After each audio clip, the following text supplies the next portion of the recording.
আসসালামু আলাইকুম সবাইকে। আশা করি সবাই ভালো আছেন। তো আজকে আমরা যে বিষয় নিয়ে আলোচনা করবো সেটা হচ্ছে জগন্নাথ বিশ্ববিদ্যালয় নিয়ে। জগন্নাথ বিশ্ববিদ্যালয়ের কাটমার্ক এবং লাস্ট মেরিট এই বছরের এবং ভর্তি বিজ্ঞপ্তি প্রকাশ হয়েছে 2023-24-এর। এই ভিডিওতে আমরা কাটমার্ক এবং লাস্ট মেরিট এবং ভর্তি বিজ্ঞপ্তি নিয়ে সম্পূর্ণ আলোচনা করব। তো ভিডিওটি না টেনে শেষ পর্যন্ত দেখুন, তাহলে বিষয়টি সম্পর্কে আপনারা ক্লিয়ার একটি ধারণা পাবেন যে এবারে কত সিট বাড়ালো জগন্নাথ বিশ্ববিদ্যালয় এবং কত লাস্ট কাটমার্ক হতে পারে জগন্নাথ বিশ্ববিদ্যালয়ে, কোন মার্কে বা কোন মেরিটে আপনারা কোন ধরনের ডিপার্টমেন্ট অ্যালোকেশন পেতে পারেন, সমস্ত তথ্য এই ভিডিওর মধ্যে দেওয়ার চেষ্টা করব। সেজন্য না টেনে শেষ পর্যন্ত আপনারা ভিডিওটি দেখুন। তো এখানে চলুন আমরা দেখি। তো এবারে যে জগন্নাথ বিশ্ববিদ্যালয়ের যে আমরা যদি দেখি যে গত বছরে যদি লাস্ট ইয়ারে দেখি তাহলে ফিজিক্স পেয়েছিল, দেখেন কম্পিউটার সায়েন্স পেয়েছিল, লাস্ট মেরিট গেছিল 4178, অর্থাৎ কাটমার্ক ছিল 59.75। ফার্মেসিতে আপনাদের 1537 লাস্ট মেরিট, অর্থাৎ 65 মার্ক লাস্ট কাটমার্ক গেছিল। তো এইটা হচ্ছে ওভারঅল। আপনারা যদি ভিডিও পজ করে যদি দেখেন তাহলে এখান থেকে আপনারা একটা ধারণা পাবেন যে কত কোন সাবজেক্টে লাস্ট ইয়ারে কত পর্যন্ত গিয়েছিল আর কি, এই জিনিসটা এখান থেকে ধারণা পাবেন। তো আমি এটা হচ্ছে ভিডিও পজ করে আপনারা দেখে নিতে পারবেন, এই জন্য এখানে বেশি সময় নষ্ট করতেছি না, কারণ বেশি এখানে বলতে গেলে বেশি অনেক সময় লেগে যাবে, ভিডিওটা অনেক লেন্দি হয়ে যাবে।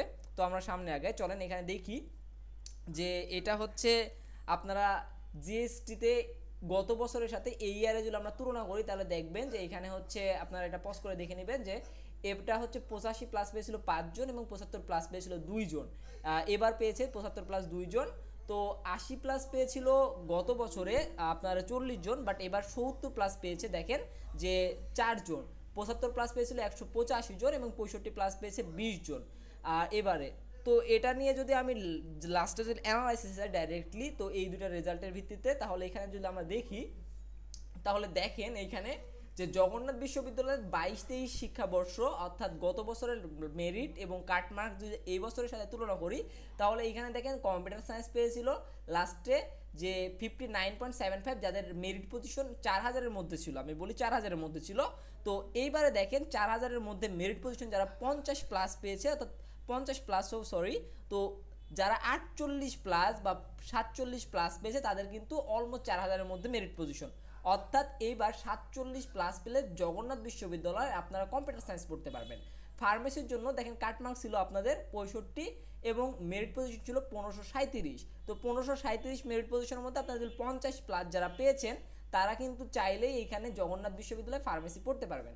জেনেটিক ইঞ্জিনিয়ারের জন্য কাটমার্ক ছিল দেখেন 60.50, মেরিট পজিশন আপনারা 3397। তো 3397 এটা দেখেন অলমোস্ট আপনার যদি 47-48 আপ ধরি তাহলে 48 আপ যারা পেয়েছেন তারা জেনেটিক ইঞ্জিনিয়ারিং পড়তে পারবেন।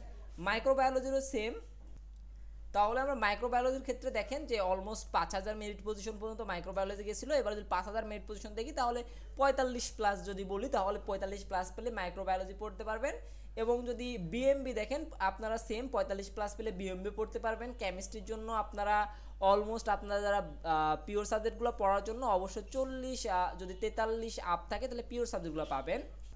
আপনারা পিওর সাবজেক্টগুলো যারা 40 আপ পেয়েছেন তারা জগন্নাথ বিশ্ববিদ্যালয় পিওর সাবজেক্টগুলো অর্থাৎ physics, chemistry, math, stat, zoology, botany, তো এই রিলেটেড সাবজেক্টগুলো পড়তে গেলে যারা অলমোস্ট আপনি যে কেমিস্ট্রির জন্য একটু আগে থেকে শুরু হয়, তো কেমিস্ট্রি পড়তে গেলে আপনাকে 42 প্লাস পাওয়া লাগবে অবশ্যই, বা 40 প্লাস তো অবশ্যই পাওয়া লাগবে। এবং অন্য সাবজেক্টগুলোতে physics, math, stat, botany, zoology এগুলোর জন্য আপনার 38 প্লাস হলে আপনারা এই রেঞ্জের মধ্যে থাকলে আপনারা হচ্ছে এই সাবজেক্টগুলো পাবেন।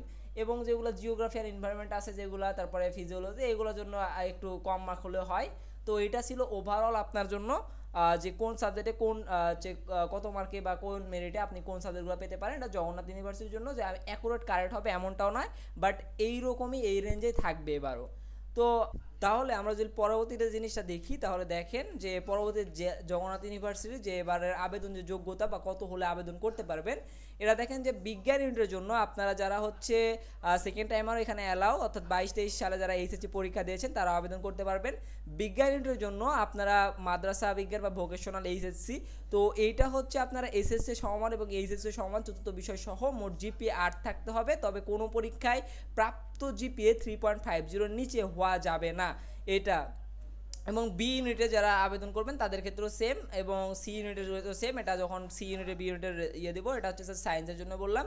সায়েন্সের অর্থাৎ এই ইউনিটে আপনাদের 8 পয়েন্ট লাগবে টোটাল, কোনোটাতে 3.5 পয়েন্টের নিচে থাকা যাবে না এইটা। তো এইখানে হচ্ছে এইখানে হচ্ছে বিদেশি শিক্ষার্থীর জন্য আলাদা আলাদা থাকবে, এটা পজ করে যারা বিদেশি শিক্ষার্থী আছে তারা দেখতে পারবে।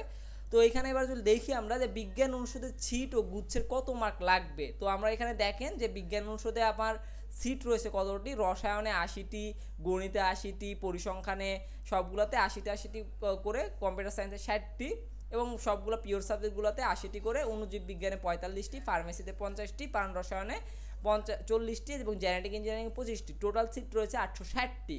তো এটা হচ্ছে বিজ্ঞান অনুষদে। আর এইগুলোর কত মার্ক লাগবে এটা অলরেডি আমরা ডিসকাশন করছি, তো ওইখান থেকে আবার যদি হচ্ছে কেউ যদি বুঝতে না পারেন আবার দেখতে পারেন ওটা।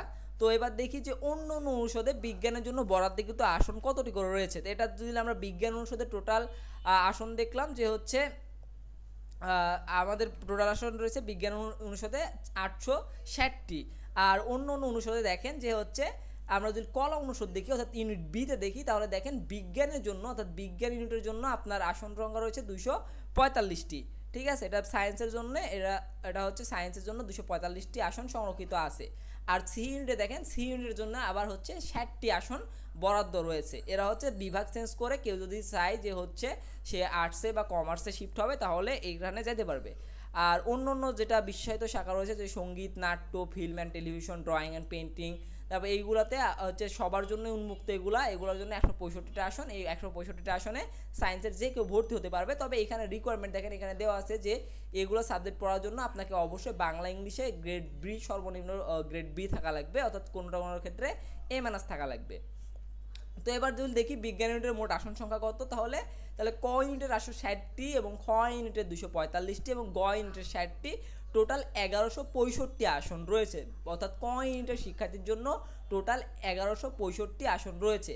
তো এখন জগন্নাথ ইউনিভার্সিটির মেরিট তৈরি পদ্ধতি কোনটা?